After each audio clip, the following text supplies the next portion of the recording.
Pedimos, Señor, que tú hables a nuestra vida, a nuestro corazón en esta mañana, Señor, en esta tarde, y que seas tú, Señor, obrando, Padre, redarguyendo nuestras vidas, Señor, por medio de tu palabra. En el nombre maravilloso de Jesús, yo te ruego, Señor, que unjas mis labios, Señor, mis pensamientos, Señor, sean de acuerdo a tus pensamientos, Señor, en esta tarde. En el nombre de Jesús, Señor, háblanos hoy. Amén y amén. Gloria a Dios. Bueno, yo quiero en esta mañana, esta tarde ya, platicar con ustedes de algo que estaba leyendo, hermano, y que me llamó mucho la atención. El día martes hablábamos y estudiábamos con respecto a lo que Dios le agrada de nosotros con respecto a nuestro servicio, a nuestra oración, a lo que nosotros le presentamos al Señor. ¿Qué es lo que Dios viene buscando de cada uno de nosotros?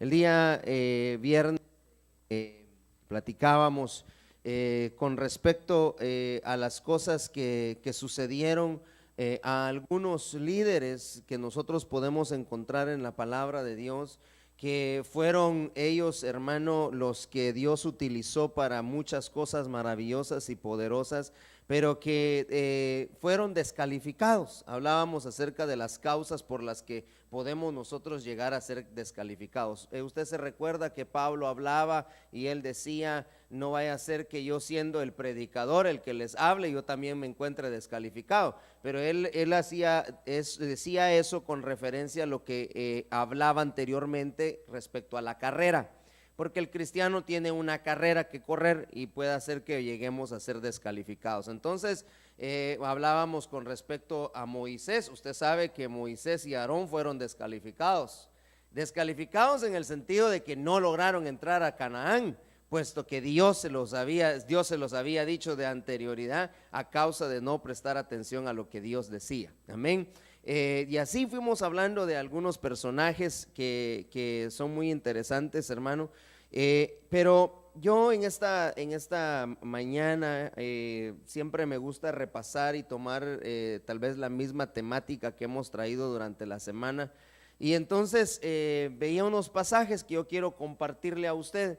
Hemos escuchado, hemos hablado acerca de lo que Dios planificó hacer con el pueblo de Israel desde el momento que lo sacó de la tierra de Egipto. Usted sabe que el caminar de ellos era de 11 días para llegar a la tierra de Canaán, una tierra que el Señor les había prometido, pero el camino se alargó, el camino se hizo 40 años para que pudieran llegar, y todo eso sirvió de alguna manera para que Dios se diera cuenta de lo que había en el corazón de su pueblo. El pueblo, lo hemos dicho, el pueblo salió de Egipto, pero Egipto no salió de su corazón, y por eso fue que el Señor los tuvo que dejar en el desierto.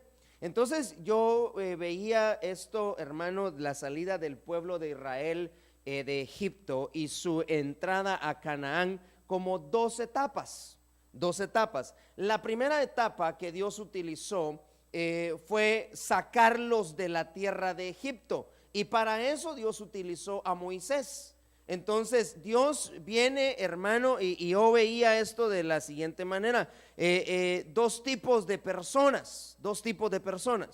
Entonces, cuando yo vengo a la palabra de Dios, yo quiero hablarle ahora acerca de esto, permaneciendo en Canaán. Pero vea conmigo lo que dice acá en Éxodo capítulo 13 y versículo 6 en adelante. Y añadió: yo soy el Dios de tu padre, el Dios de Abraham, el Dios de Isaac, el Dios de Jacob.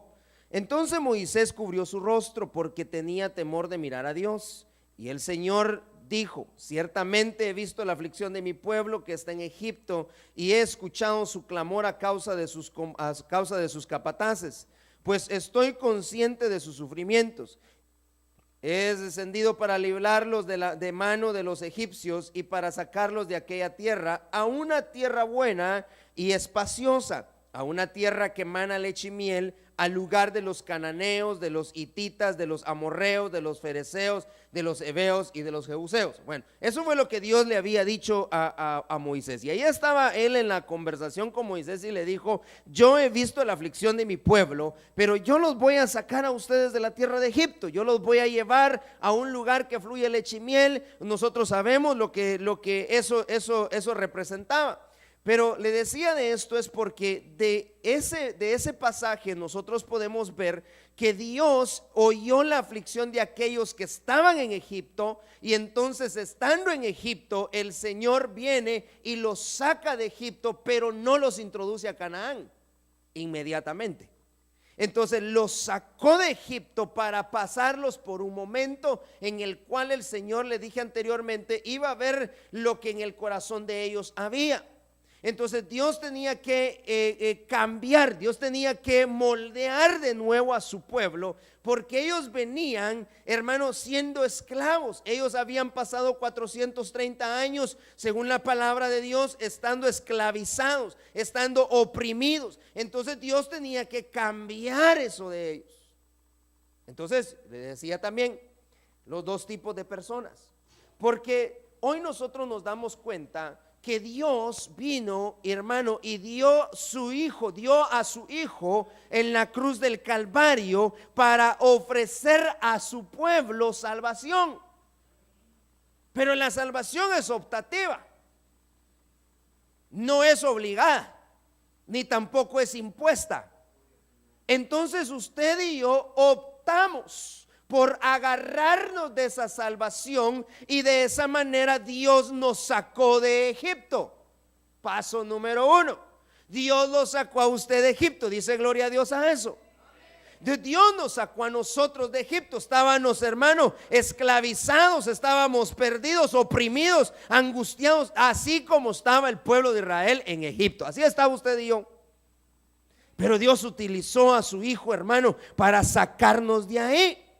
Ahora bien, como ya salimos de Egipto, puesto que optamos y aceptamos al Señor como nuestro único Salvador, no se queda nada más ahí. Por eso le hablaba de dos tipos de personas, porque Dios mandó a Moisés a salvar a su pueblo de Egipto. Pero si usted se recuerda, hablábamos el viernes, que Moisés y el pueblo se quedaron en el desierto. Y no era ese el plan de Dios. Entonces yo podía ver dos tipos de personas, porque aquí viene Dios y salva. Nos salvó por medio de la sangre de su Hijo amado Jesucristo, y ahora nos mete a nosotros en un proceso. Yo no sé cuánto sea el proceso que usted ha llevado hasta este momento, porque mire, no por muchos años que tengamos en el Evangelio quiere decir que nosotros ya entramos a Canaán. Porque una cosa es salir de Egipto y otra cosa es entrar a Canaán. No es lo mismo. No quiere decir de que yo ya salí de Egipto y por ende yo ya estoy en Canaán. No, si el pueblo no entró a Canaán inmediatamente. Entonces, ¿cuánto ha sido nuestro caminar? ¿Qué es lo que hemos aprendido en este caminar, hermano? Los años que el Señor nos ha permitido estar en este evangelio hermoso. ¿Qué es lo que tú has aprendido? ¿Cómo tu vida ha cambiado? ¿Qué es lo que tú pudieras decir ahora? ¿Será que ya no haces las mismas cosas que hacías en Egipto? Porque el problema del pueblo de Dios fue que no olvidaba cómo vivían en Egipto. Cada vez que algo pasaba, ¿para qué? Mire, y lo peor que lo agarraban con él: ¿para qué nos trajiste aquí? Allá estábamos mejor. Porque hoy, mire, hay cristianos salvos que salieron de Egipto que todavía piensan que Egipto era mejor que estar ahora aquí. Hay gente que yo hermano, yo he oído, a mí me han dicho que mejor estaban antes de conocer a Cristo. Así decía el pueblo de Dios. Mejor nos hubiera sido quedarnos allá con los egipcios que venir a morir aquí al desierto. Eso le decían. Y por eso yo le hablo de dos tipos de personas. Porque hoy vemos, y le estoy hablando de salvos, porque salieron de Egipto, pero todavía no entraban a Canaán. Les faltaba entrar a Canaán. Y para eso Dios utilizó a Moisés. El pobre Moisés, hermano, hablábamos el viernes. Mire, a causa del pueblo, hermano, y aquel momento en el cual usted recuerda que el Señor le habló y le dijo: háblale a la roca, y él viene y golpeó la roca. A causa de eso, y él cuando va a hablar le dice al pueblo: a causa de su rebeldía. Y estaba regañando al pueblo Moisés y le pega a la roca, hermano. Y el Señor en ese momento le dice: por cuanto le pegaste a la roca, golpeaste la roca, no vas a entrar a Canaán, tú y Aarón, ni los dos. Entonces el pueblo, hermano, necesitaba cambiar su mentalidad. El pueblo necesitaba entender a qué se estaban metiendo. Pero bueno, eso fue lo que Dios le habló a Moisés. Entonces, dos tipos de personas: salvos, mire, salvos, pero con ganas de regresar a Egipto. Hoy hay salvos con ganas de regresarse a Egipto, porque resulta que andar por los desiertos no a muchos les gusta, porque resulta que las pruebas, las tribulaciones que a veces vienen no nos gusta, y entonces pensamos inmediatamente: mejor no hubiera conocido, mejor ni para qué era, mejor me regreso. Y hay mucha gente que se ha regresado. Estoy hablando de salvos, amén. Pero entonces vea este otro pasaje, Deuteronomio capítulo 7 y versículo 1 en adelante.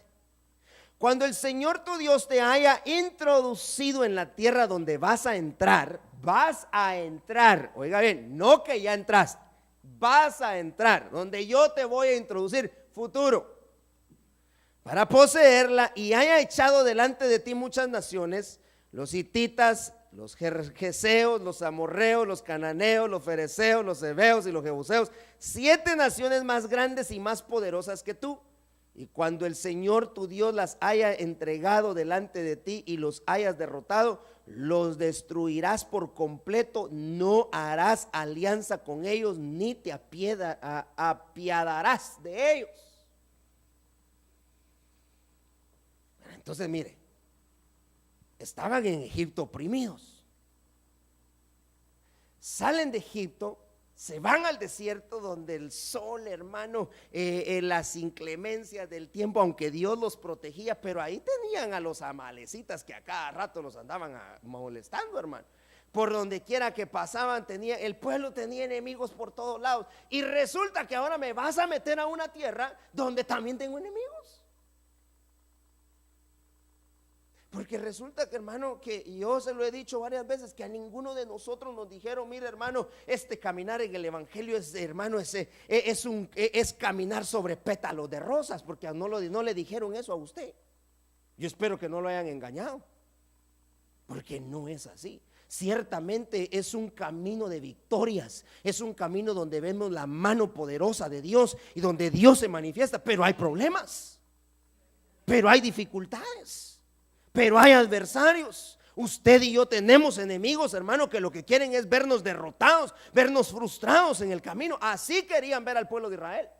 Pero Dios siempre salía adelante, y Dios siempre salía como poderoso gigante y los defendía. Pero ahora resulta que Dios los va a introducir a una tierra que fluía leche y miel. Ya estaban en las vísperas de entrar a Canaán.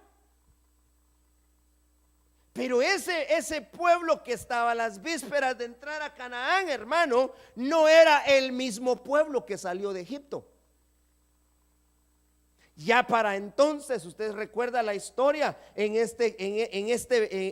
este momento el pueblo ya tenía a otro líder. Ya no era Moisés. Entonces viene Josué y dice: bueno, a los salvos, los que se quieran salvar, vamos a entrar a Canaán, salvando lo salvable. Eso vino a hacer Josué, a salvar lo salvable, porque ya los demás se habían muerto, ya no estaban.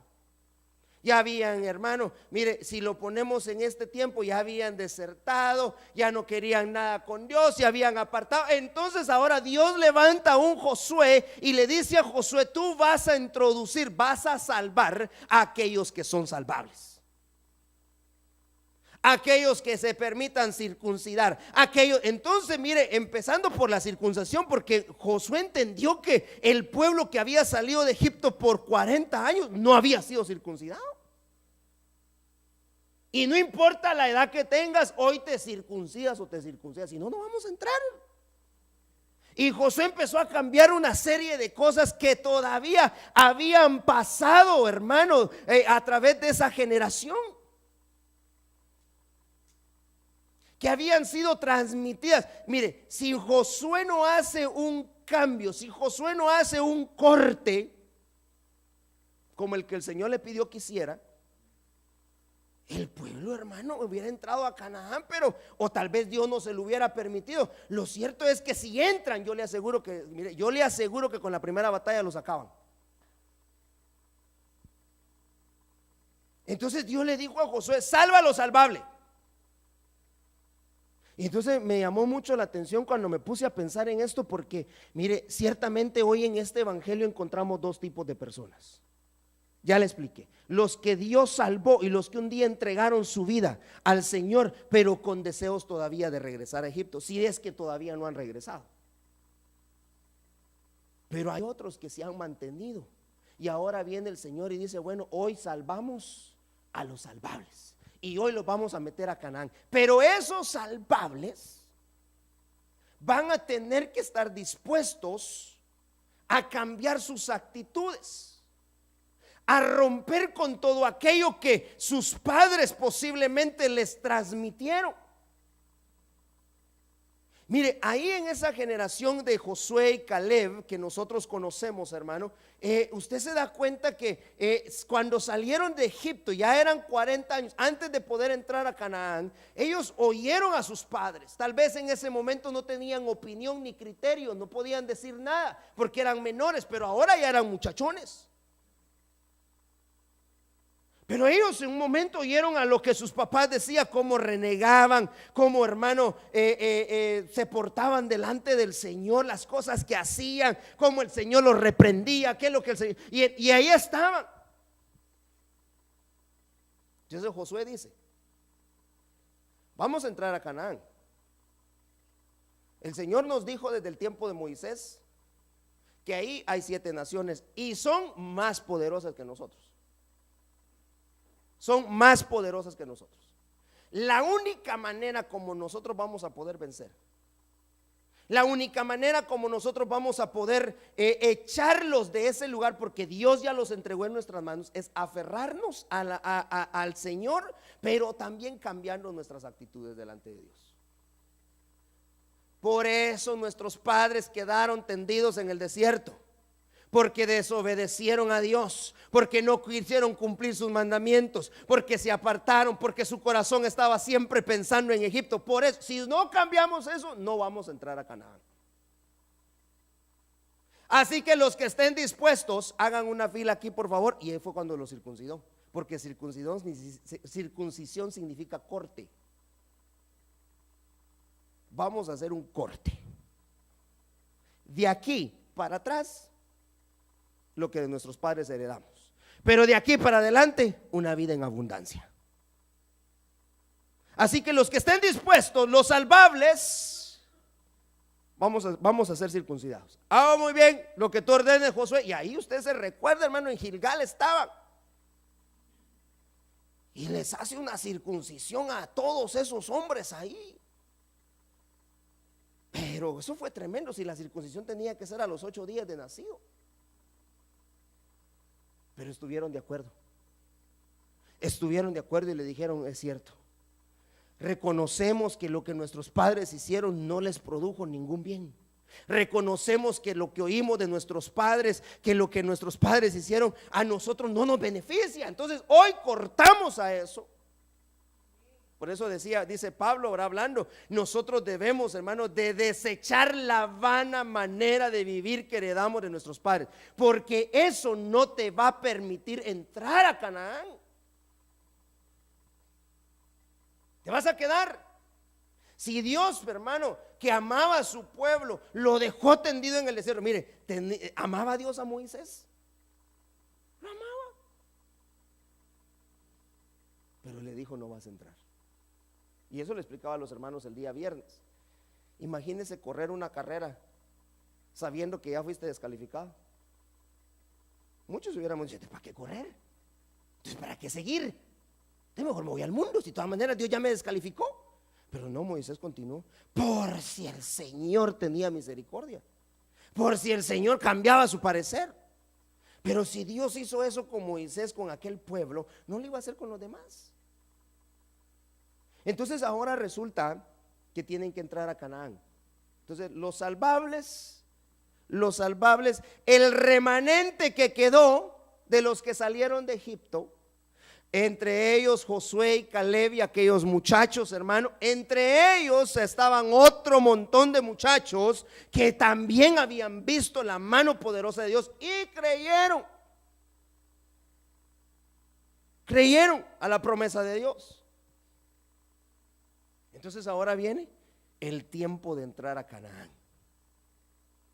Entonces ahora que entraran, sabían que tenían que enfrentarse a 7 naciones más poderosas. Entonces yo quiero mostrarle un pasaje aquí que me llamó mucho la atención con respecto a esto. Dice el libro de Génesis capítulo 15 y versículo 13. Y Dios dijo a Abraham: ten por cierto que tus descendientes serán extranjeros en una tierra que no es suya, donde serán esclavizados y oprimidos 400 años.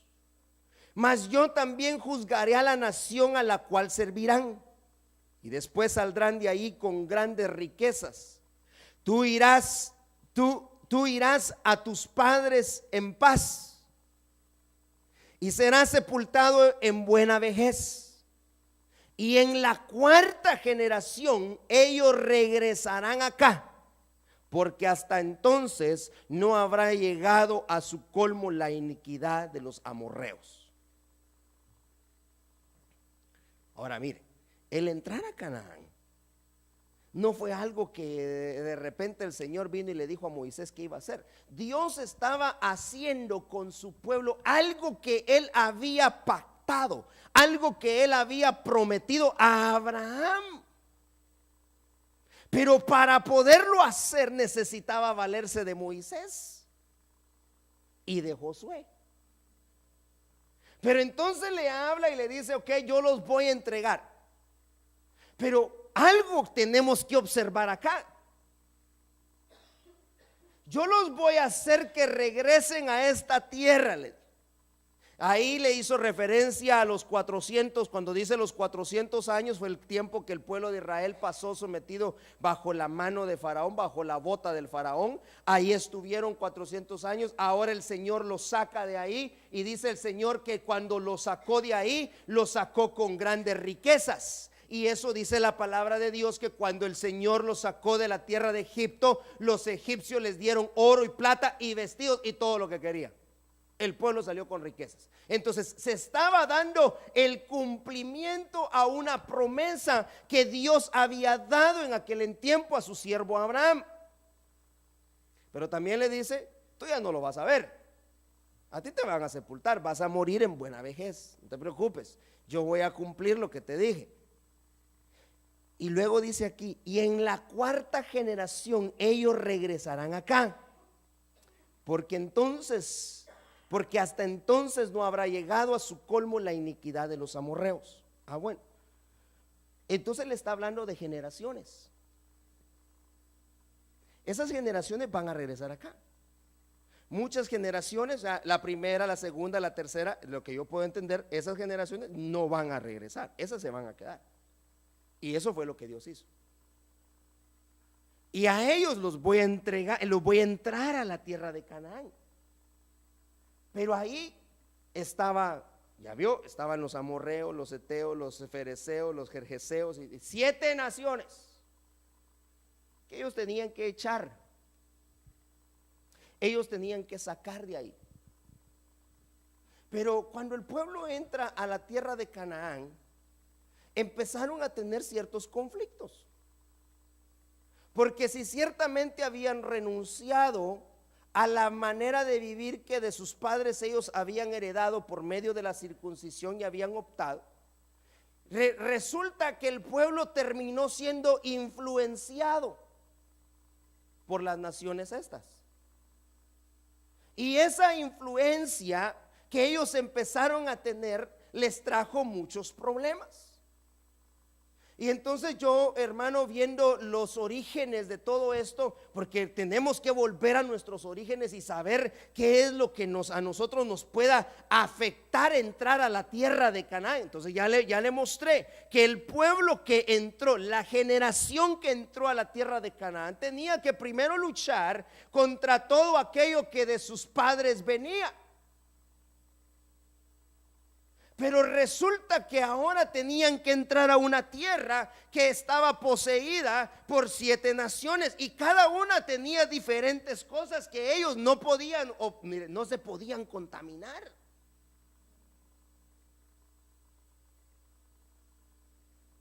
Entonces por eso yo le titulé en esta tarde Permaneciendo en Canaán. Porque no solo se trataba de entrar, sino que ahora hay que permanecer. Pero para poder permanecer en Canaán, lo que Dios les había dicho era que no se podían ellos contaminar, no se podían mezclar. Por eso fue el trato en el desierto. No vayan a tomar ninguna de esas actitudes porque les va a ir mal. Entonces, los salvables, el remanente, entra ahora a Canaán. Pero ahora en Canaán hay que cuidarse. Hay que cuidarse. Entonces, mire, algo tan interesante de todo esto es que nosotros como hijos de Dios, hermano, los cristianos de hoy en día, los que amamos a Dios, debemos de constantemente estar examinando nuestros orígenes. Porque puede ser que actitudes que posiblemente en un tiempo renunciamos a ellas puedan estar resucitando, puedan estar volviendo ese tipo de actitudes a las cuales nosotros debemos de reprender en el nombre de Jesús y cubrirnos con la sangre de Cristo. Porque si no, hermano, nos va a ir mal. El ejemplo, el pueblo de Dios. Pero entonces le voy a mostrar algo que me impactó, hermano, bastante con respecto a esto. Cuando nosotros no examinamos nuestros orígenes, cuando nosotros, hermano, estamos siendo atacados con cosas que posiblemente nuestros padres o posiblemente la nación donde estábamos, costumbres que vamos adquiriendo, que son abominación delante de Dios. Mire, viene la fecha ahorita en la que mucho cristiano, le decía el viernes, va a quedar descalificado. Mucho cristiano, hermano, está dejando arrastrarse por costumbres. Está dejando contaminarse con cosas, hermano, que el mundo ha empleado para que usted y yo no permanezcamos en Canaán. Tú eres de lo salvable. Tú que viniste hoy eres de lo salvable, del remanente que quedó. Y ahora el Señor viene a introducirnos a Canaán, a una tierra que fluye leche y miel. Pero lo que Dios quiere es que tú permanezcas en Canaán. Pero para permanecer en Canaán no puedes, hermano, ser contaminado con las cosas de las naciones que allí están. Nosotros hemos hablado, hermano, con respecto a Canadá, bendita nación, hermano, que nos alojó a nosotros acá, que veníamos necesitados. Yo no creo en la gente que viene diciendo aquí que no tenía necesidad de venir. Yo creo que sí tenían necesidad de venir y por eso están acá. Y Dios, hermano, permitió que ahora estuviéramos acá, pero no para que usted ande agarrando las costumbres, hermano, ni comportándose como ellos están, no. Somos un pueblo de Dios y ciertamente Dios a nosotros nos está mostrando su mano poderosa y Dios ha estado dándonos victoria tras victoria, pero no para que nosotros sigamos lo que ellos hacen. Eso, hermano, afectó a mucho pueblo. Yo se lo voy a demostrar a través de la Biblia, pero lo cierto es que necesitamos examinar nuestros orígenes. Amén. Vale, entonces mire, yo me voy a salir ahora de acá, de Israel, de Canaán, de Egipto, pero lo quiero traer a algo acá. En Ezequiel capítulo 16 y versículo 1, mire esto. Entonces vino a mí la palabra del Señor diciendo, oiga bien lo que le dijeron a Ezequiel: hijo de hombre, haz saber a Jerusalén sus abominaciones. Ahora ya viene el Señor y dejamos a un momento a Israel, pero ahora viene el trato con Jerusalén. Porque Jerusalén ahora es el pueblo de Dios. Pero resulta acá que dice, hazle saber a Jerusalén sus abominaciones. Y di, así dice el Señor Dios a Jerusalén: por tu origen, oiga bien, tu origen y tu nacimiento, eres de la tierra del cananeo. Tu padre era amorreo y tu madre hitita. En cuanto a tu nacimiento, el día que naciste no fue cortado tu cordón umbilical, no fuiste lavada con agua para limpiarte, no fuiste frotada con sal ni envuelta en pañales. Mira, aquí le está hablando y ahí sigue toda la historia de todo lo que el Señor manda a decir a Jerusalén, hermano. Porque resulta que el Señor encontró a Jerusalén de esa manera, haciendo referencia al pueblo de Dios. Viene el Señor y les habla y le dice, mira, yo lo primero con lo que yo voy a empezar es hablarte de tu origen. Pues resulta que tu origen viene de la tierra del cananeo. Y entonces yo empezaba a investigar, bueno, cómo resulta ahora Jerusalén, de dónde viene Jerusalén. Pues resulta que en aquel entonces Abraham compró tierras a estos hombres, a los heteos, y también se alió con los amorreos. Usted lo puede leer en el libro de Génesis, cuando en aquel momento vienen, hermano, un ejército y arrasa con todo lo que tenían, y resulta que entre ellos se llevaron a Lot. Pero ahora resulta que Abraham necesitaba ir a rescatar a Lot. Entonces Abraham viene y encontró aliados. Aparte de los 318 que él tenía otros aliados, entre ellos los amorreos y los heteos. Y se va a pelear contra los reyes aquellos que se habían llevado cautivo a Lot. Pero también cuando resulta que se muere Sara, entonces viene uno de los hijos de los heteos y le dice, mira, yo te voy a vender un terreno, te voy a dar un terreno para que tú entierres a tu mujer. Y entonces Abraham compró ese terreno a los hijos de los heteos. Pero le estoy hablando de tiempo más atrás. Entonces resulta que cuando yo empecé a buscar los orígenes de Jerusalén, Jerusalén era un asentamiento. Mire cómo se formó Jerusalén. Empezó con un asentamiento en tierra del amorreo y del heteo, según el diccionario. Hermano, entonces, ¿qué pasó? Que resulta que ellos regresaron a una tierra, pero el origen de ellos, hermano, y tenemos que empezar a ver, porque todo lo que Jerusalén, usted puede leer lo que habla Ezequiel acerca de Jerusalén, se prostituyó, hermano, hizo abominaciones delante del Señor, entregó a sus hijos a los ídolos. Todas las cosas que hizo Jerusalén fue porque no había entendido sus orígenes. Y entonces el Señor le dice, no, es que Jerusalén tiene que entender que las cosas que ahora están pasando, que la manera como ella se comporta, que las cosas que ella está viviendo, su conducta, tiene que ver mucho con sus orígenes. Tiene que ver mucho con la forma en que aquellos de aquellas naciones se comportaban. Por eso le dije que entonces ahora, mire qué bonito, porque salimos de Egipto en el desierto, ahora entramos a Canaán. Sí, pero resulta que ahora ya el Señor está hablando acá en Ezequiel, hermano, ya ahora ya es Jerusalén.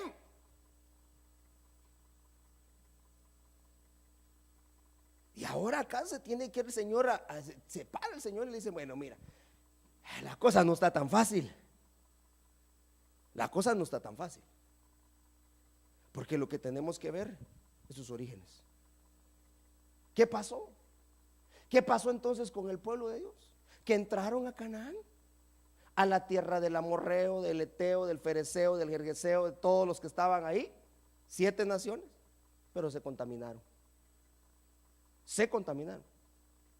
Lea usted en su casa todo este pasaje de Ezequiel capítulo 16 y se va a dar cuenta de todo lo que Jerusalén hizo a causa de sus orígenes. Entonces yo empecé, hermano, y el Señor me llamó, me llevó y me puso ver esto acá con respecto a lo que el Señor le dijo de sus padres. Por tu origen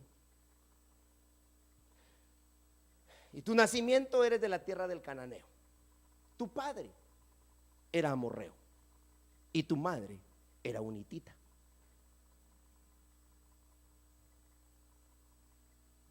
Descendientes de Cam, de Canaán, hijo de Noé. Y entonces, hermano, ya cuando uno empieza a rascar, a investigar ahí todo lo que sucedió, uno se da cuenta que ahora aquí ya Jerusalén llegó al punto tope. Ahora es cuando vamos a empezar a examinar. Se prostituyó, hermano, hizo cosas abominables delante de los ojos de Dios. Entonces veía yo esto. ¿Qué había pasado? Era hija de un amorreo. Mire esto pues. Y entonces cuando yo empecé a buscar qué era el amorreo, yo le cuento a usted y le he contado que una de las primeras prédicas, hermano, que el Señor me permitió dar fue acerca de las 7 naciones que estaban en la tierra de Canaán y su significado, qué significaban. Entonces empecé a buscar yo también entre mis cosas y encontraba esto que yo prediqué, hermano, hace 9 años cuando yo empecé esto, hermano. Y mire lo lindo de esto, porque amorreo quiere decir rebelde, amargo, charlatán, montañés. Eso es lo que significa amorreo. Entonces, si tu padre es amorreo, y por eso fue que el Señor le dijo en aquel pasaje, hermano, que leíamos de Ezequiel, le dijo, porque ahora todo el que diga este proverbio va a decir de la siguiente manera con respecto a Jerusalén: de tal madre, tal hija.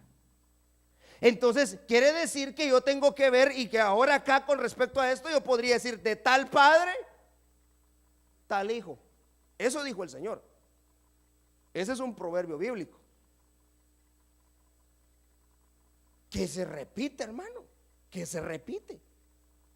Entonces a Jerusalén le vienen a llamar la atención porque resulta que viene y ella no conocía sus orígenes, y los orígenes venían, mire, de la gente que estaba en la tierra donde Dios los introdujo. Dios los metió a Canaán, y ahí en Canaán estaba el amorreo, estaba el eteo, el fereceo, ahí estaban todos ellos. Pues resulta que de ahí salió Jerusalén. Eso quiere decir entonces que el pueblo que Dios sacó de la tierra de Egipto tuvo mezclas con ellos, algo que Dios les había dicho que no podían hacer. Porque entonces, ¿de dónde sale Jerusalén? Dice, le está diciendo que tu padre es amorreo y tu madre era hitita. Entonces veamos estas cosas, hermano, que posiblemente a nosotros nos estén afectando, posiblemente, porque mire, dice la palabra de Dios en 1 Corintios capítulo 10, eso lo hemos dicho varias veces, que lo que a ellos les sucedió ha sido escrito y dejado para nosotros que vivimos en este tiempo como ejemplo, como figura.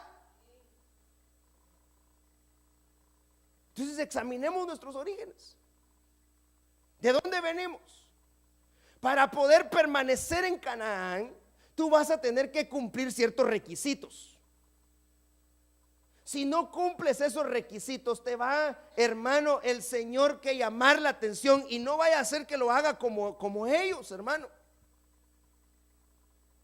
Pero entonces fíjese que empecé a buscar en la Biblia personajes que fueron contaminados por el amorreo.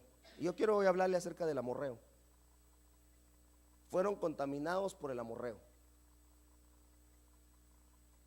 Uno de los que vivía en Canaán.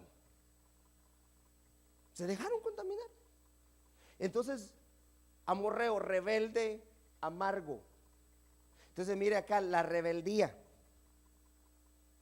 la amargura, el charlatán. ¿Qué otro sinónimo podemos decir de charlatán?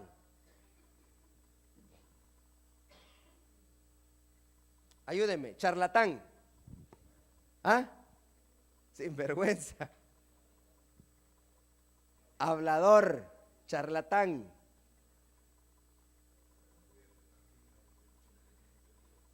Pero hermano, mire, esas cosas, no hay rebeldía dentro del pueblo de Dios. Pero ¿de dónde viene la rebeldía? Pues influencias, contaminaciones, la amargura. ¿De dónde viene la amargura? Pero entonces a Jerusalén le empezaron a decir: mira, tu origen Jerusalén. Vas a entrar a Canaán, pero no puedes meterte con ellos porque vas a tener problemas. Eso le dijo el Señor a Abraham, le dijo: esa hasta la cuarta generación van a tener que regresar. Aquí cuando vemos al final de este pasaje de Ezequiel, usted se da cuenta que Dios tuvo misericordia de ellos. Dios tuvo misericordia de Jerusalén al final. El Señor le dice: bueno, entonces yo te voy a tener que cubrir, yo voy a tener que hacer esto y esto por ti, pero tú tienes que volverte a mí.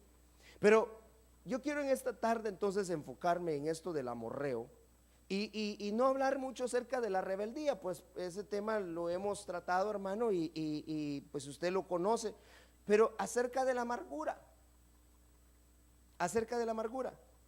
porque hay mucho pueblo hoy que se amarga,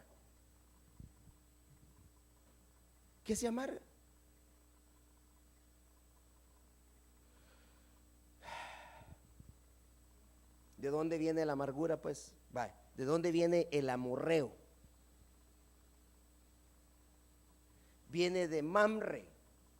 ¿Usted se acuerda de Mamre? Empecé a buscar yo todo esto. Mire, Génesis capítulo 14 y versículo 13, se lo voy a leer. Uno de los que escaparon vino y se lo hizo saber a Abraham, el hebreo, que habitaba en el encinar de Mamre. El amorreo, el hermano de Escol y hermano de Aner, y estos eran aliados de Abraham. Entonces ahí en ese encinar, en ese lugar montañoso de Mamre, de esa palabra Mamre, cuando usted ve su significado es amargura, ahí estaban los amorreos. Entonces la amargura es algo con lo que, hermano, tenemos que constantemente estar luchando dentro de nuestra vida, pero aparte de eso, dentro de extirpar dentro del pueblo de Dios, para que usted no se amargue, para que no vivamos una vida amargada. ¿De qué nos sirve vivir una vida amargada? Entonces veamos las cosas que pueden en algún momento amargarnos. Yo quiero mostrarle este pasaje que usted lo conoce muy bien, con el respecto a Asaf, Salmo capítulo 73 y versículo 2 y 3. En cuanto a mí, mis pies estuvieron a punto de tropezar, casi resbalan mis pasos, porque tuve envidia de los arrogantes al ver la prosperidad de los impíos. Eso estaba diciendo a Asaf, pero se estaba a cierto punto amargando a Asaf cuando él miraba la prosperidad de otros, como otros sí prosperaban y él no, se estaba amargando. Razones por las que usted y yo podemos amargarnos cuando empezamos a poner nuestra mirada en lo de afuera, en los impíos y en lo que le pasa a ellos y no en Dios. Pero cuando usted sigue leyendo ese Salmo capítulo 73 que está acá, usted se da cuenta que Asaf dice: y cuando entré en los atrios del Señor, me di cuenta cuál era el fin de ellos. Recapacité, dice otras versiones. Entonces, hasta que llegó a la casa del Señor, hasta que logró entrar en el santuario del Señor, hasta que llegó ahí, entonces él recapacitó y dijo: yo no me puedo amargar por estar viendo lo que estos están haciendo y cómo prosperan. Al final, el final de ellos no va a ser como mi final. Final de ellos es de destrucción, de muerte. Mas el Señor a mí me está llamando para vida eterna. Amén. Entonces, no se amargue. No se amargue. Vamos a ver impíos prosperar.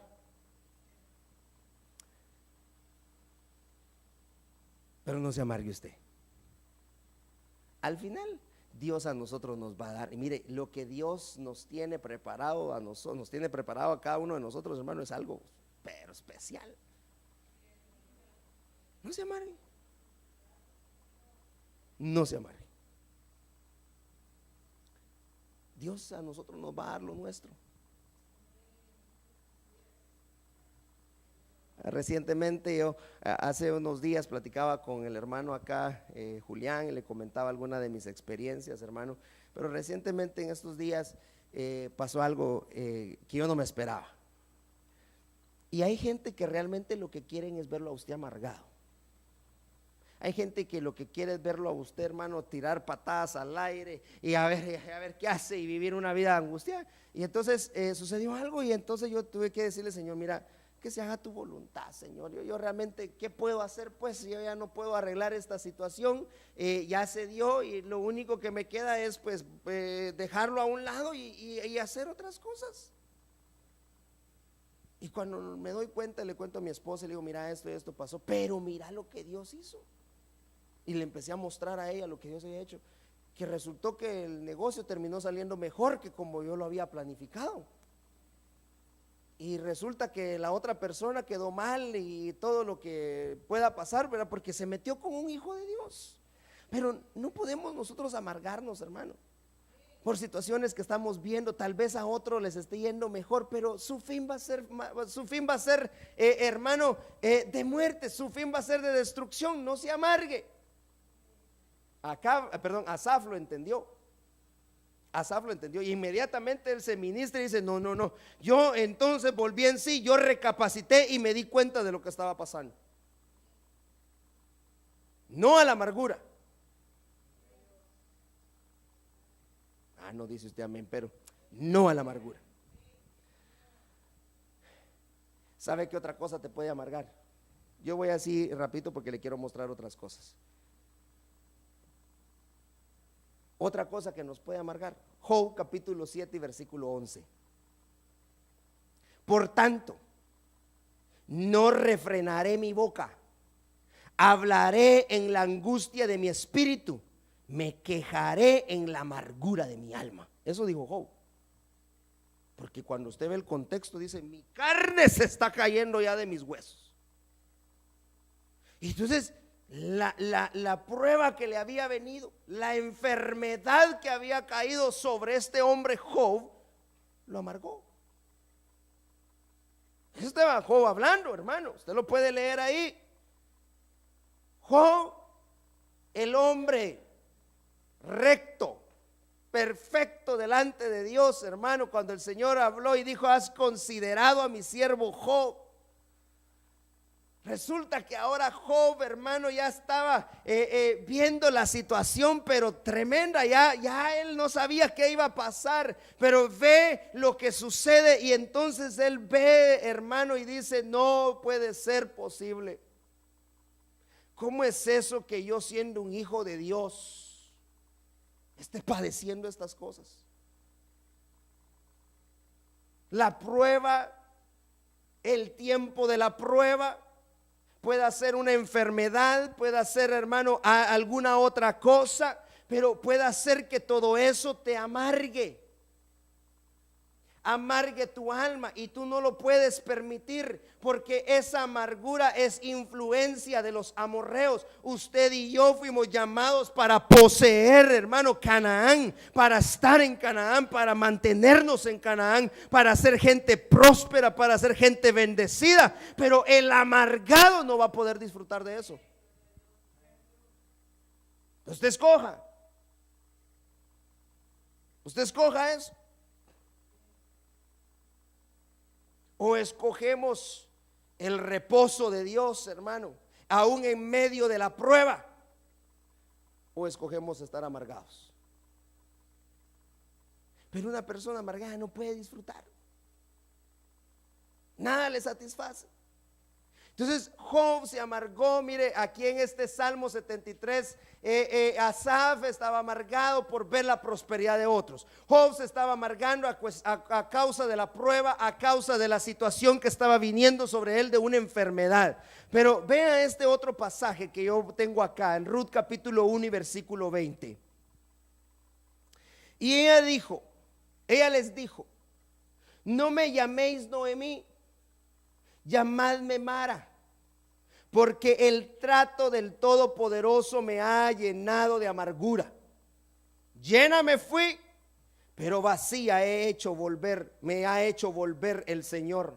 ¿Por qué me llamáis Noemí? Ya que el Señor ha dado testimonio contra mí y el Todopoderoso me ha afligido. ¿Por qué se amargó Noemí? ¿Quién le dijo a Noemí que se fuera de Belén a Moab? ¿Fue Dios? No, Dios no fue. Ella dice que vio que como no había que comer, eso, ¿sabe por qué ambiciosa? Porque aquí dice: llena me fui. Ella iba con sus lujos, ella iba con todo, hermano, con todas las de ley. Iba Noemí, iba para Moab. Y ahora dice: vacía me ha hecho regresar el Señor. Regresó sin nada. Pero ¿quién la hizo que se fuera? Nada, ella misma decidió. Y resulta que ahora viene diciendo que por eso estaba amargada. Ella se amargó, ya tenía 3 entierros. Su esposo y sus 2 hijos habían muerto. Pero mire, ¿por qué le puse este ejemplo? Porque muchas veces nuestras malas decisiones nos pueden amargar. Noemí tomó una mala decisión: salir de Belén, casa del pan, para irse a Moab. Ahí se fue. Y resulta que ahora viene diciendo que el Todopoderoso la amargó. Dios no amarga a nadie, hermano, perdóneme. Dios no amarga. Pero resultó que ella tomó la decisión. Y así hay mucha gente que viene a decir: es que Dios, hermano, no, Dios no tiene la culpa de tus malas decisiones. Dios no tiene la culpa de eso. Si te has amargado porque tomaste una mala decisión, pídele perdón al Señor y vuélvete a Él. Vuélvete a Él. Pero hoy encontramos, hermanos, salvos, los salvables, que fueron contaminados, fueron influenciados por el amorreo, así como le pasó a Jerusalén, hermano. Fueron contaminados de tal manera que ahora viven amargados. Y el amargado no puede mantenerse en Canaán. El amargado el Señor lo va a sacar de Canaán. Dios no quiere gente amargada. Entonces se amargó Noemí, y le viene a decir a la gente: ya no me digan Noemí, mejor díganme Mara, porque el trato del Todopoderoso me ha llenado de amargura. No, hermano, no ha sido Dios. Hay que reconocer que si en muchas veces, en muchas ocasiones nosotros nos hemos amargado, ha sido por nuestras malas decisiones. No es Dios el culpable. No vengamos echándole la culpa a Dios. ¿Sabe por qué yo le digo? Yo digo siempre esto: la gente que muchas veces decide: hermano, me voy, siempre van a querer echarle la culpa o a Dios o a la obra. ¿Por qué no mejor admiten que ellos son los que están tomando una mala decisión? No te vayas. Noemí se fue, se salió, y resultó que solo fue a enterrar a su esposo, a sus 2 hijos, hermano. Regresó sin nada, acabada. No era la misma Noemí de antes. Es que me llama la atención que dice: llena salí y vacía regresé. ¿Qué fue a hacer? Por eso hoy usted entienda esta parábola. No se vaya, porque lo van a hacer regresar vacío. Mejor mantenernos, que a veces hay luchas, a veces hay pruebas, hermano, a veces nos toca que afrontar ciertas situaciones dentro de la obra, pero Dios está en medio de nosotros, Dios está aquí, Dios está en este lugar. Mire lo que decía la profecía hoy, el Señor está en medio de nosotros. Así que venga lo que quiera venir, nosotros no nos vamos a amargar. Quédese en Belén, quédese en Belén. Amén. Hermano, ¿sabe qué otra cosa te puede amargar? La servidumbre. Éxodo capítulo 1 y versículo 14 dice: y les amargaron la vida con dura servidumbre, en hacer barro y ladrillos de toda clase, el trabajo del campo. Les amargaron la vida. El mucho trabajo te puede amargar. El servicio a Dios no amarga. Yo quiero ser claro en eso. Aquí estaban hablando de un servicio que ellos ofrecían al egipcio. Eso los amargó. Entonces, hay gente, hermano, yo le he dicho que hay gente que si 28 horas tuviera el día, 28 horas trabajan.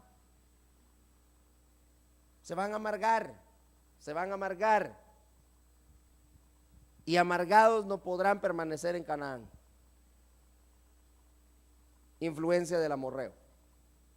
Entonces hay cosas que hay que balancear. Estos días me llama una hermana de aquí dentro de nosotros y me dice: mire, pastor, fíjese que me ofrecieron un trabajo así, así, pero yo voy a ir, me dijo, a decirle que yo domingo no puedo esa hora, porque la hora es hora del servicio. Gloria a Dios. ¿Sabe qué le dije yo? Dios va a premiar esa actitud suya. Y aquí hay hermanos que le han dicho a sus trabajadores: domingo no. No por ser domingo nada más, sino que porque la hora del servicio no podemos darla a otro, hermano. Que trabajemos otros días, si usted quiere, dele, pero los días de servicio al Señor. Porque lo que quiere el enemigo es amargarnos con mucho trabajo. Bueno, sigamos pues. Dios quita la amargura. Mire este pasaje. Éxodo capítulo 15 y versículo 25. Entonces él clamó al Señor y el Señor le mostró un árbol. Y él lo echó en las aguas. Y las aguas se volvieron dulces. Y Dios le dio ahí un estatuto y una ordenanza, y ahí los puso a prueba. Vaya, aquí mira, hay varias cosas que yo quiero platicar con usted en este pasaje. Estaban en el desierto, el pueblo de Dios. Necesitaban agua. Pero ahora resulta que no había agua. Y cuando el Señor los lleva a este lugar, hermano, aquí me llama la atención porque cuando Dios los llevó a este lugar, resulta que los manantiales de agua eran amargos. Eran amargos. Entonces viene Dios y le habla a Moisés y le dice: mira, echa el árbol. Pero yo le pregunto: ¿de dónde un árbol en el desierto? ¿De dónde un árbol en el desierto? Pero Dios hizo que hubiera un árbol. Agarra el árbol, tíralo sobre las aguas para que las aguas se vuelvan dulces. Y así hizo Moisés, agarró el árbol, tiró el árbol, hermano. No dice la Biblia si era un árbol seco o era un árbol con vida. La cosa es que había un árbol en el desierto. Pero entonces cuando yo veo eso del árbol, hermano, me llama mucho la atención porque Apocalipsis capítulo 22 y versículo 2 me parece que habla con respecto al árbol. ¿Quién era ese árbol? Cristo. Cristo. Ese árbol es Cristo. Entonces viene y le dijo, toma ese árbol y ponlo sobre las aguas para que las aguas se vuelvan dulces.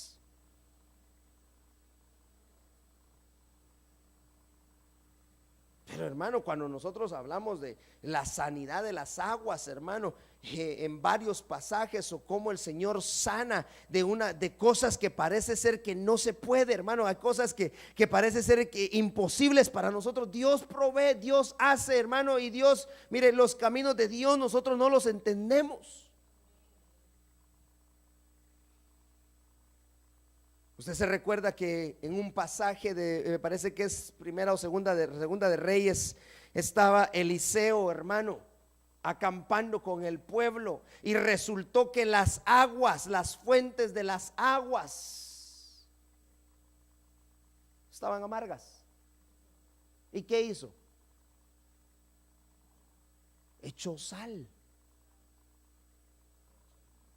No, eso fue sobre la olla. Echó sal sobre las aguas, y las aguas sanaron, purificaron las aguas. El campo no estaba fértil porque resultaba que el problema eran las aguas, pero Dios dijo echen sal. Entonces mire, Dios sabe cómo extirpar la amargura, pero lo primero que necesitamos reconocer es que Cristo Jesús, nuestro árbol, hoy ha venido, hermano, para que nosotros lo echemos sobre esas aguas, para que nuestra vida no esté amargada, ya no se amargue. Amén. No a la amargura.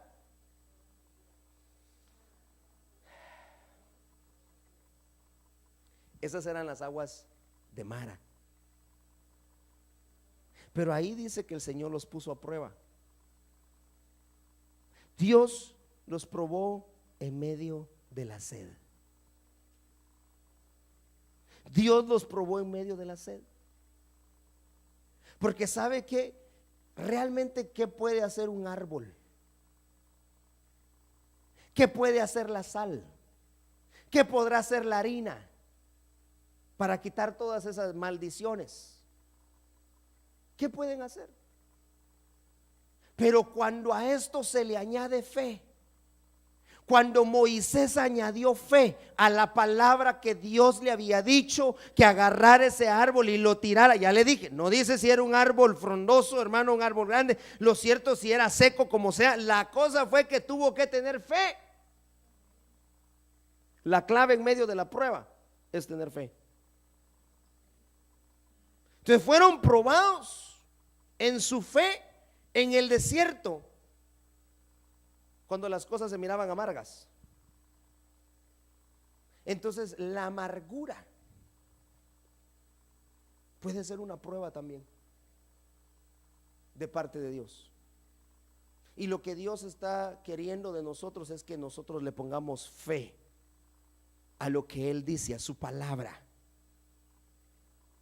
para que esa amargura se vaya, para que no haya amargura en nosotros, hermano. Mire, una iglesia amargada no puede alabar a Dios. Un pueblo amargado no puede agradar a Dios. No puede. Por eso fue que Dios, hermano, los mete por medio de estas pruebas. Sabe que en el pasaje de Génesis o Éxodo capítulo 17, me parece que es cuando el Señor entonces los pasa por Elim. Ese fue otro lugar, pero ahí habían aguas también, pero eran aguas de reposo, eran aguas de tranquilidad, eran aguas donde el pueblo iba a reposar. Pero cuando nosotros, hermano, nos quedamos estancados, no, que el agua, mire, y el pueblo renegó cuando el agua estaba amarga. No reniegues, mejor busca al Señor, mejor busca a Dios. Busca de Dios, vamos a buscar de Dios, hermano, para extirpar toda amargura de nuestra vida.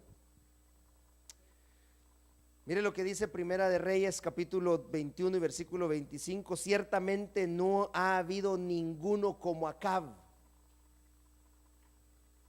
Voy a dejar un poco la amargura a un lado, que quiero terminar.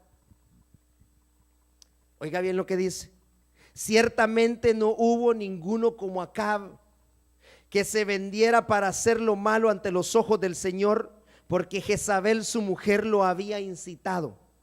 Su conducta, oiga bien, la conducta de Acab fue muy abominable, pues fue tras los ídolos, conforme a todo lo que habían hecho los amorreos, a los que el Señor había echado de delante de los hijos de Israel. Influencia del amorreo, la idolatría. La idolatría. Esas son influencias. Por eso dice aquí que la conducta de Acab fue tan abominable delante de los ojos del Señor, a causa de la idolatría. Dejemos a un lado que se dejó incitar por su mujer, Jezabel. Pero aquí cuando le está hablando Elías, hermano, y le está dando una sentencia a este hombre, le está diciendo eso de parte de Dios, y le dice que la conducta de él había sido abominable porque él se había volcado a la idolatría, cosa que el Señor, hermano, cosa que el Señor aborrecía. Pero eso era lo que hacían los amorreos.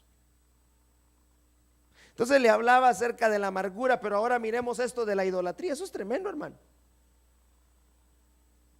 Idolatría. Yo he explicado esto de la idolatría así fácil y sencillo. Todo lo que te aparta de buscar o de servirle a Dios te convierte en un idólatra. Hay gente que idolatra más su trabajo, idolatra más a sus hijos, su familia, y eso tiene consecuencias. Yo les hablaba el día viernes con respecto a un siervo de Dios en la Biblia, sumo sacerdote, Elí, al cual el Señor descalificó porque el Señor le dijo a Elí: has preferido a tus hijos más que a mí. Los has honrado más a ellos que me has honrado a mí. Eso se lo dijo el Señor a Elí. Entonces eso nos puede convertir a nosotros en idólatras. Y por eso tenemos que tener cuidado con la idolatría. No a la amargura, no a la idolatría. Amén. Y mire, de aquí podemos desglosar muchas otras cosas, pero por el tiempo yo solo le estoy dando esto acá. Yo no voy a hablar más de la idolatría, tengo algunos pasajes acá, pero quiero mostrarle este último pasaje.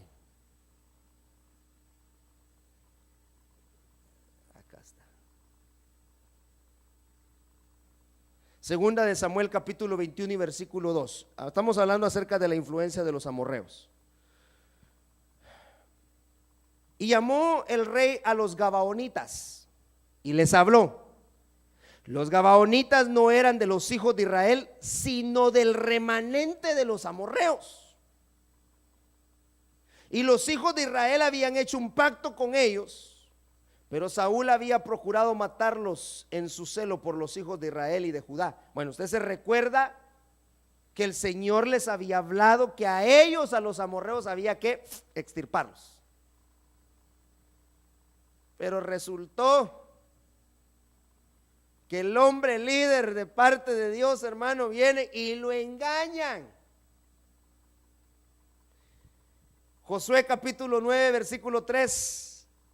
Cuando los habitantes de Gabaón se enteraron de lo que Josué había hecho a Jericó y a Jai, ellos también usaron de astucia y fueron como embajadores y llevaron alforjas viejas sobre sus asnos, odres de vino viejos y rotos y remendados, y sandalias gastadas y remendadas en sus pies, y vestidos viejos sobre sí, y todo el pan de su provisión estaba seco y desmenuzado. Los gabaonitas son amorreos, pero resulta que se infiltraron dentro del pueblo a causa de que usaron su astucia y se vinieron diciéndole que venían de muy lejos. 3 días después de haber hecho el pacto, 3 días, Josué se entera que era mentira. Y les dice: ¿cómo es posible que ustedes me engañaron? Pero ahora no los podían matar. Ahora viene lo que va a decir: ah, no, pero momento. Tú juraste, hiciste un pacto y lo hiciste enfrente de la congregación, de los ancianos de la congregación, así que no puedes. Y desde ese entonces, pero lo resultó que cuando leíamos el pasaje de 2 de Samuel, Saúl, hermano, Saúl sí los quería acabar, pero se enfurecieron en contra de Saúl. ¿Y sabe qué hicieron los al final? ¿Sabe cómo terminó toda esta historia de los gabaonitas? Que cuando David los citó, después de que se introdujeron, mire, yo no quiero hablar mucho, pero yo le puse acá algunas cosas que pues le pueden servir a usted, ¿verdad? Por ejemplo, de las alforjas, 5 cosas llevaban ellos viejas, alforjas viejas, odres de vinos viejos, sandalias gastadas, vestidos viejos y pan seco. 5 cosas con las que engañaron al pueblo. Pero ¿sabe cuál fue el final?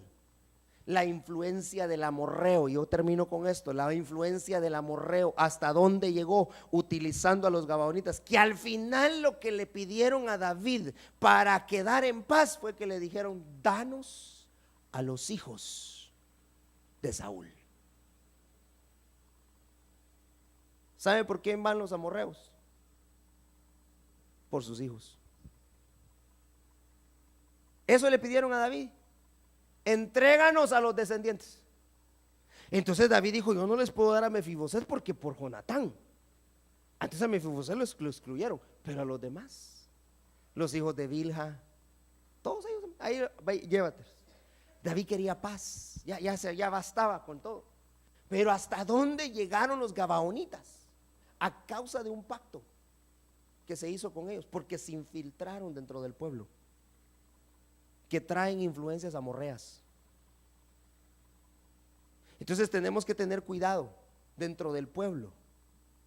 Le estoy hablando de los amorreos. Eso quiere decir que las influencias no solo pueden venir de afuera, sino que muchas veces podemos ser hasta influenciados en nuestra conducta por misma gente que está dentro del campamento. El gabaonita se infiltró, pero cuando yo empiezo a analizar el gabaonita, él venía de sus orígenes del amorreo, lugar y personajes de los cuales el Señor dijo: no los pueden dejar vivos, los van a tener que sacar. Si quieren permanecer en Canaán, extirpen al amorreo, saquen al amorreo. Bueno, pero entonces ya le digo, entonces hay que sacar la amargura, influencia del amorreo, la idolatría, influencia del amorreo. Pero ahora con esto del amorreo, hermano, que se ha infiltrado dentro del pueblo, van a querer influenciar en nuestros hijos. El gabonita buscaba y le dijo: ¿sabes qué, David? Entréganoslos, danos a los descendientes de aquel hombre que nos quiso extirpar a nosotros por completo, y lo vamos a acabar a él. Sí, hermano, si es que el amorreo lo que quiere es acabar con nuestras generaciones. Así que hoy, y ahí lo dejo porque hay mucho más, hermano, que podemos seguir estudiando, pero dejémoslo ahí y usted desglose en su casa, tome sus espigas y hoy vamos a orar. Hay un pasaje, yo quiero ver si lo encuentro por acá, que le quería leer.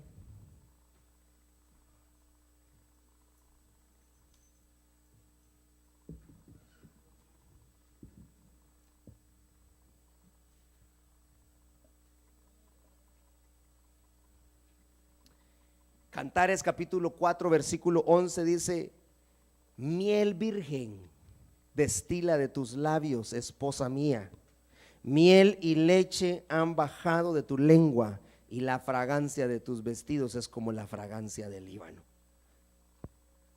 Está hablando acerca de la esposa, de la amada. Lo que debe haber es miel, dulzura en los labios, en la boca de la novia y de la amada. No a la amargura, no a la idolatría, no a la influencia amorrea dentro del pueblo de Dios. Cuidémonos del amorreo.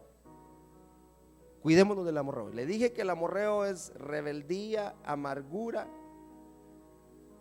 charlatanes, montañeses, monteses.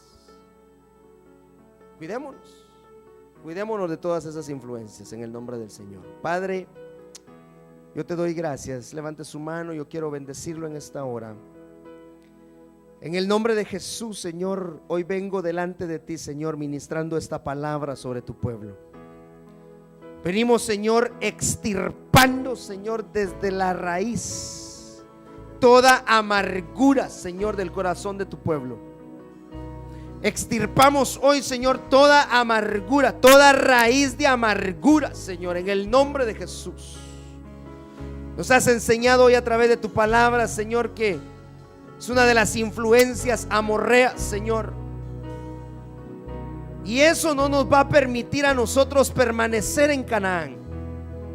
Si yo quiero permanecer en Canaán, Señor, yo debo de extirpar, yo debo de sacar, Señor, toda influencia amorrea de mi vida, Señor. Hoy venimos en tu nombre, Señor, reprendiendo toda amargura en el corazón, Señor, de tus hijos, Padre Celestial. Venimos en tu nombre, Padre, suplicándote, Señor, que saques toda amargura, toda raíz, en el nombre de Jesús. No podemos, Señor, vivir una vida amargada. Has puesto, Señor, de tu miel, Señor, sobre nosotros. Padre Celestial, has dado, Señor, a nuestra vida dulzura. ¿Por qué, pues, Señor, nos hemos de amargar? En el nombre de Jesús, Señor, en esta tarde, Señor, extirpamos de tu pueblo toda idolatría, Señor. Toda idolatría, Padre Celestial, que ha estado, Señor, en el corazón de tu pueblo, Señor, de cada uno de nosotros, Señor.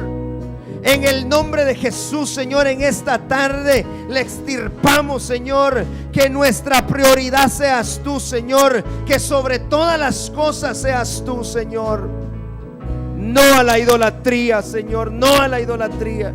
No vamos a permitir, Señor, que hayan infiltraciones, Señor. No vamos a permitir, Padre Celestial, que las infiltraciones de los gabaonitas, Señor, que son descendientes de los amorreos, Padre, vengan a afectar, Señor, nuestra relación con nuestra familia, con nuestros hijos.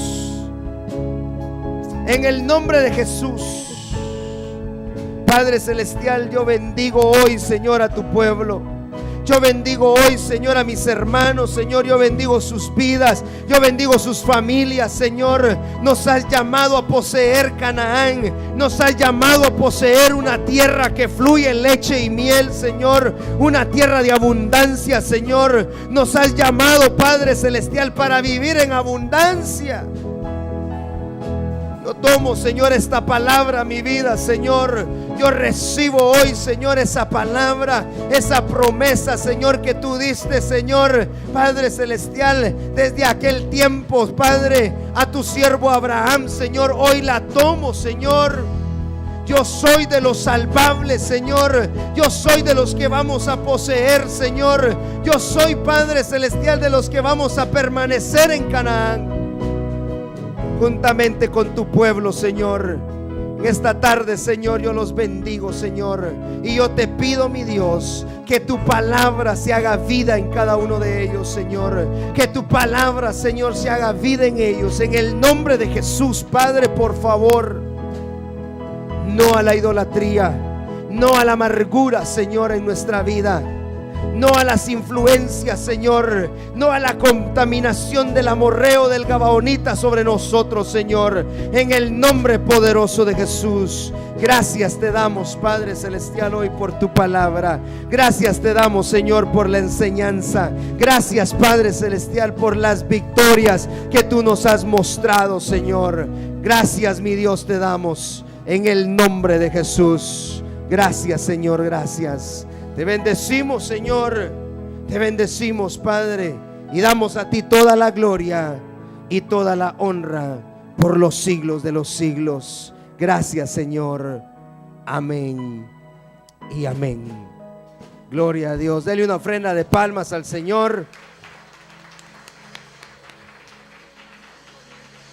Que el Señor les bendiga, que el Señor les guarde, que el Señor los prospere en el nombre de Jesús. Gracias.